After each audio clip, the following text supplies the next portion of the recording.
દરેક જીવંત વસ્તુની અંદર એક સિક્રેટ કોડ છુપાયેલો છે. એક એવી માસ્ટર બ્લૂપ્રિન્ટ જે નક્કી કરે છે કે એક ઝાડ કેટલું ઊંચું થશે, પક્ષી કઈ રીતે ઉડશે અને આપણે કોણ છીએ. તો આજે આપણે આ જ બ્લૂપ્રિન્ટ એટલે કે ડીએનએના રહસ્યોને ઉકેલવાના છીએ. આ જો, આ છે પેલો ફેમસ ડબલ હેલિક્સ. પણ આ ખાલી એક સુંદર દેખાતો આકાર નથી. આ તો જીવનની માસ્ટર બ્લૂપ્રિન્ટ છે, જે આપણા અસ્તિત્વની દરેક નાની મોટી વાતને કંટ્રોલ કરે છે. પણ સવાલ તો એ છે ને કે આટલી નાનકડી જગ્યામાં આટલી બધી માહિતી સમાય કેવી રીતે? ચાલો આનું જ રહસ્ય ખોલીએ. તો આ આખું રહસ્ય સમજવા માટે આપણે શરૂઆત કરવી પડશે એના પાયાથી, એટલે કે ડીએનએ શેનું બનેલું છે. ચાલો આ મોટી રચનાને એના નાના નાના પણ સૌથી અગત્યના ટુકડાઓમાં તોડીને જોઈએ.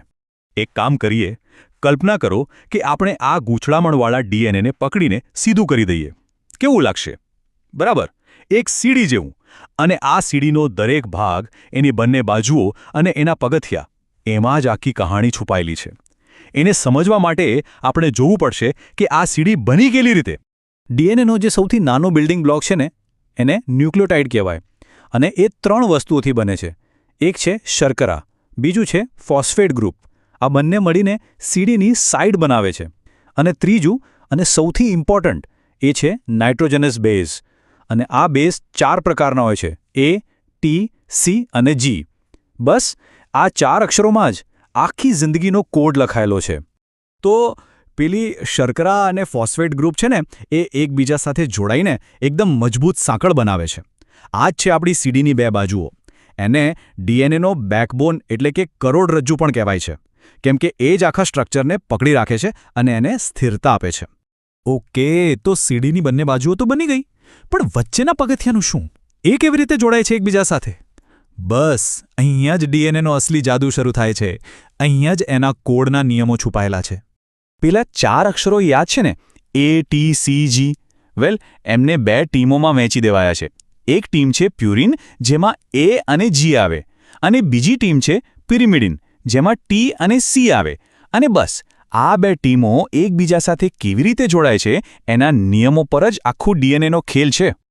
અને નિયમ બહુ જ સિમ્પલ પણ એકદમ કડક છે.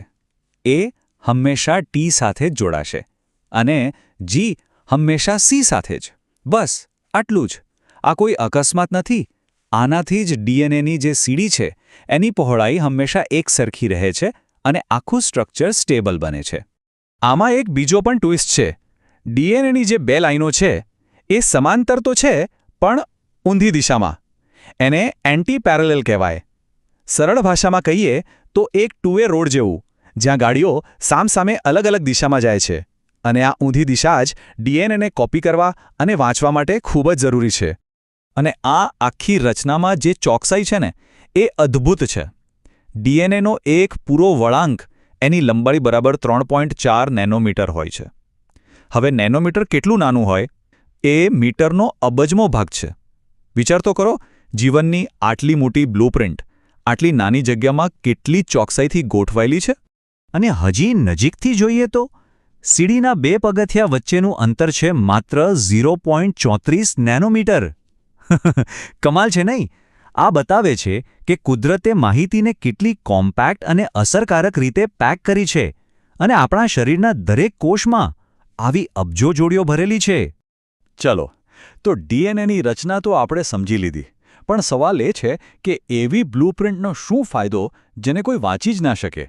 આપણા કોષો આ કોડનો ઉપયોગ કરીને ખરેખર કામ કેવી રીતે કરે છે? આ આખી પ્રોસેસને બાયોલોજીમાં એક ખાસ નામ અપાયું છે: સેન્ટ્રલ ડોગ્મા. મતલબ કે માહિતી કેવી રીતે વહે છે એનો મૂળભૂત સિદ્ધાંત. આ આઈડિયા ફ્રાન્સિસ ક્રિકે આપ્યો હતો, અને એ બાયોલોજીનો એકદમ પાયાનો કન્સેપ્ટ છે. એકદમ સરળ શબ્દોમાં કહીએ તો એ સમજાવે છે કે ડીએનએમાં લખેલી સૂચનાઓને કેવી રીતે ટ્રાન્સલેટ કરીને પ્રોટીન બનાવાય છે. અને આ પ્રોટીન જ છે જે આપણા શરીરમાં લગભગ બધું જ કામ કરે છે. આ જે ડાયાગ્રામ છે એ આખી પ્રોસેસને એકદમ ક્લિયર કરી દે છે. જુઓ, આ એક 1-વે સ્ટ્રીટ જેવું છે. માહિતી હંમેશા માસ્ટર બ્લૂપ્રિન્ટ એટલે કે ડીએનએમાંથી એની એક વર્કિંગ કોપી એટલે કે આરએનએમાં જાય છે, અને પછી એ કોપીનો ઉપયોગ કરીને ફાઇનલ પ્રોડક્ટ એટલે કે પ્રોટીન બને છે. બસ આ છે જીવનનો મૂળભૂત ફ્લો. ચાલો આને 3 સિમ્પલ સ્ટેપ્સમાં તોડીએ.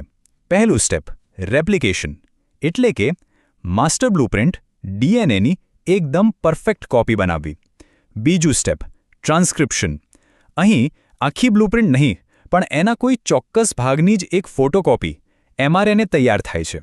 અને ત્રીજું અને છેલ્લું સ્ટેપ ટ્રાન્સલેશન, અહીં પેલી ફોટોકોપીને વાંચીને એના આધારે અસલી વસ્તુ એટલે કે પ્રોટીન બનાવવામાં આવે છે. સિમ્પલ, બ્લુપ્રિન્ટ, ફોટોકોપી અને ફાઇનલ પ્રોડક્ટ. તો અત્યાર સુધી આપણે એ સમજ્યા કે બાયોલોજીનો એકદમ પાયાનો નિયમ છે કે માહિતીનો ફ્લો હંમેશા ડીએનએથી આરએનએ તરફ જ હોય. પણ શું વિજ્ઞાનમાં કોઈ નિયમ એવો હોય છે જે ક્યારેય કોઈ સંજોગોમાં ના તૂટે? ચાલો જોઈએ. જરા વિચારો, શું એવું શક્ય છે કે આ આખો ફ્લો રિવર્સ ગિયરમાં જાય? એટલે કે આરએનએમાંથી પાછું ડીએનએ બને? શું એવું થઈ શકે? અને તમને જાણીને નવાઈ લાગશે, પણ જવાબ છે હા, એવું થાય છે. આ પ્રોસેસને કહેવાય છે રિવર્સ ટ્રાન્સક્રિપ્શન. અને આ પેલા સેન્ટ્રલ ડોગ્માના નિયમનો એક બહુ જ મોટો અને ઇન્ટરેસ્ટિંગ અપવાદ છે. અહીં માહિતીનો પ્રવાહ ઊંધો ચાલે છે, આરએનએથી પાછો ડીએનએ તરફ. હવે આ પ્રોસેસ કુદરતમાં બહુ સામાન્ય નથી. એ ખાસ કરીને એચઆઈવી જેવા અમુક વાયરસમાં જોવા મળે છે, જેને રેટ્રોવાયરસ કહેવાય છે. આ વાયરસ બહુ હોશિયાર હોય છે. એમની પાસે એક સ્પેશિયલ ટૂલ હોય છે, રિવર્સ ટ્રાન્સક્રિપ્ટેઝ એન્ઝાઇમ. એનો ઉપયોગ કરીને એ આપણા કોષની અંદર જઈને પોતાના આરએનએમાંથી ડીએનએ બનાવે છે. અને પછી એ વાયરલ ડીએનએ આપણા જ ડીએનએમાં ઘૂસી જાય છે અને આપણા કોષને હાઇજેક કરીને વાયરસ બનાવવાની ફેક્ટરી બનાવી દે છે. તો આપણે ડીએનએના બંધારણથી શરૂ કરીને એ કેવી રીતે કામ કરે છે અને એના નિયમો ક્યારે તૂટે છે ત્યાં સુધીની આખી સફર કરી. આ બધું આપણને એક બહુ મોટા સવાલ પર લાવીને ઊભું રાખે છે. જો ડીએનએ સાચે જ જીવનની બ્લુપ્રિન્ટ છે, તો પછી એ કોડને વાંચી શકવાની અને કદાચ એને બદલી શકવાની શક્તિનો આપણા માટે, માનવજાત માટે શું અર્થ થાય? આ એક એવો સવાલ છે જેનો જવાબ ફક્ત વિજ્ઞાન પાસે નથી, પણ એ આપણી નૈતિકતાને પણ પડકારે છે.